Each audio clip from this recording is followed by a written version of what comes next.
So, back on my diet kick, boat season's around the corner. Time to knock some pounds off and start bombing some weights. But I have this salad I like, and I've made it for people over the years, and it's really easy, so I thought I would just share it.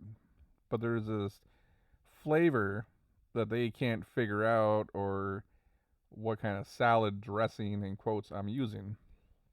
And it's really simple. And it all starts with, I'll give you a rundown. Really basic salad. Lettuce. I hate all things green.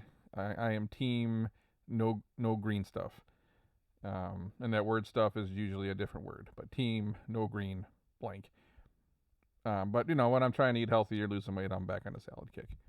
But pick your iceberg lettuce or romaine lettuce, whatever kind of lettuce you want. And then I use this particular olive oil. I tried I don't know how many olive oils over the years trying to find one I really like, that can stand on its own, where it doesn't need anything else. The kind that you like to dip a nice hot loaf of ciabatta bread in, for example, just bread and olive oil. So over the years of testing everything, all up to like $50 a can type of olive oil. I tried them all. Not them all. There's so many. I tried a lot of the like premium stuff, and this is the one I found that had the like most mind blowing flavor for an olive oil. This brand has 4 or 5 different versions. I've tried, I think, most of those. This one in particular, right here with the green label, is it. So you take your chopped up lettuce, put anywhere from, depends how big your salad is, 1 tablespoon to 2 tablespoons of olive oil, and then I use fresh cracked salt, fresh cracked pepper, and then some mozzarella cheese. It's better not to get the stuff in the bag, but do what you gotta do. I take like a block of mozzarella cheese, shred that up, throw that on top, and then I'll take something like some kind of hard salami, and I'll cut that up into almost like ribbons, and I'll throw that on a salad. And that's essentially it. I got this amazing olive oil, salt, pepper, mozzarella. You can use fresh mozzarella if you can get your hands on it, and some salami. Um, Probably very similar to the salad you get at your local pizza joint all the time. But it's this olive oil, and to me, it's the olive oil, the salt, and the pepper creates this taste that you don't need salad dressing. You ever look at the salad dressings? Look at the bottle. The Greek dressings you get, the Italian dressings, it all starts with like vegetable oil or some other industrial sludge. I'm not a fan of that crap. And when you compare the flavor to that stuff out of the bottle to this is all you need because it's got so much flavor. It's kind of peppery. It's got a little spice to it. It's the best dressing all by itself, just olive oil. What's that one that everyone sells? Covalita, Colita. I don't even know the name of it, but they sell it by the half gallon at Costco, and it's always in the aisle of every. You can't even compare that stuff to this. I don't even know what that is. You take a really good olive oil like this and put it on lettuce, and life is good. So this olive oil, salt, pepper, add your cheese of choice. If you want meat, throw some meat in there. Some people like pepperoni. You can throw salami in, do salami and ham. Um, a lot of different things you can mix up. But to me, that's like my favorite salad. It's very simple, and it's all kind of just fresh ingredients. The mozzarella is kind of soft and chewy. It's not that rubbery stuff out of the bag. You ain't got that industrial sludge vegetable oil taste coming from the salad dressings you buy that are sitting on the shelf. And then you look at how many ingredients are in the salad dressing.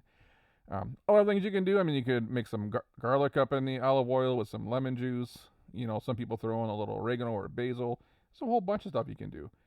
I'm just happy with just the olive oil, salt, pepper, and then add your cheese or meat if you want. It's just that good. And it's hard to explain if you never had it. Yeah, I want to say a bottle of this is probably $15 right now, I'm guessing. It's not super expensive. I bought some of those olive oils in a can that were like 30, 40, $50 or something, and they were good. They're way better than that crap that you always see at the store. They put right in the aisle, and they're always trying to sell you. Um, they were good, but there's just something special about this one, and I can't put my finger on it. But My next favorite thing is get any kind of, you can get some of that ciabatta bread in the store that you throw in the oven for like 5 minutes and warm it up. Um, Man, just dip hot bread in this oil. Another lights out thing. I like doing the same thing as a salad kind of. I'll take some olive oil on a plate and then some fresh cracked pepper, a little bit of salt, and then you get the good Parmesan, not that crap in the can. I don't even know what that stuff in the can is, but that's not Parmesan. You get some Parmesan Reggiano, and then you sprinkle that over the olive oil. So you got olive oil, Parmesan Reggiano, salt, pepper, and then you dip your bread in that. Absolutely lights out. Well, a little more flavor, a little oregano and basil to that mix, and mix it up, and you got this. You just use that bread and you mop it up. Um, but to me, this is. I'm sure there's technically quote unquote better olive oils out there for however you measure that. But from a flavor standpoint, like there's four of these bottles in my pantry right now. This is my go-to for whatever I want to do. But experiment around, try some different olive oils. The stuff you buy at like Meijer and Kroger. I mean, you could probably get this at Kroger and Meijer. But some of the cheaper stuff that you see that's really sold all the time and pushed down your throats. There's a significant taste difference between the two, and maybe you care about that, maybe you don't. I just when you're using it kind of as something that has to stand on its own, when you're going to dip bread in it, when you're going to use it as a salad dressing, then getting a better olive oil works out better. But what's your favorite salad? What do you do? What do you mix up? Do you got some other ideas? Maybe I'm missing out and throwing some other ingredients in here. I like simple stuff. But if you have a favorite salad or a favorite quote unquote homemade dressing, drop a comment below. Maybe I'll try something new. But until then, I'm going to catch you on the next one.